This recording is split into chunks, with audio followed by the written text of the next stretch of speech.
inawezekana, ijapokuwa lakini hauna raha. Mambo unayofanya ni ya kuwatumikia tu wengine, ni ya kuwafaidisha wengine, ni ya kufanya maendeleo kwa wengine. Umekuwa ni ndama, umekuwa ni mtumwa. Mambo unayofanya, lakini jioni ya leo umesikia unatamani ya Bwana Yesu akutoe kwenye ule utumwa. Unataka Yesu akuokoe, unataka Yesu akusamehe hata utumwa wa dhambi unayofanya.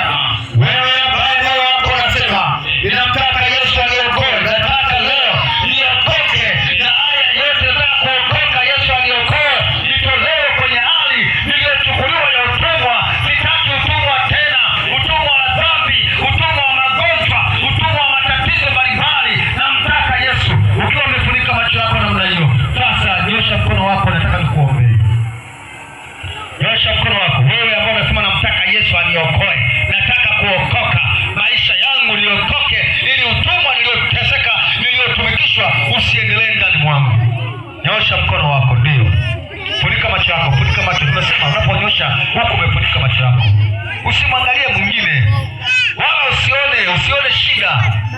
Unajua uzima wewe ni wa kwako, afya ni ya kwako, maisha kupata mazuri ni ya kwako, haya duniani uipate ni wewe ya kwako. Wakati mwingine hao unaofuatilia na unaoogopa, wao ndio wanakuwa sababisho ya mambo yako kuwa mazuri, na yamkini kwa sababu ulivyo wapati wao wanakuzuia tu kusema basi usiende kuombewa, usiende kuokoka, usiende nini. Wanakuambia hayo, lakini kumbe unayeteseka ni wewe, mwenye shida ni wewe, usiolala usingizi usiku ni wewe, unayechukuliwa kwenda kuzimu ni wewe, unayechukuliwa kwenda kwenye mambo ya ajabu ni wewe, unayehangaika ni wewe. Ni afadhali ujisalimishe wewe kako.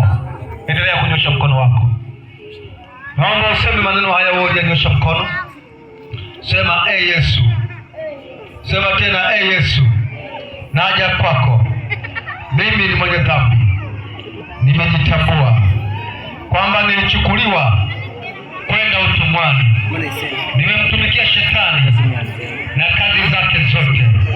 Leo hii kwa neno hili ninaamua kukufuata wewe, uwe Bwana na Mwokozi wa maisha yangu.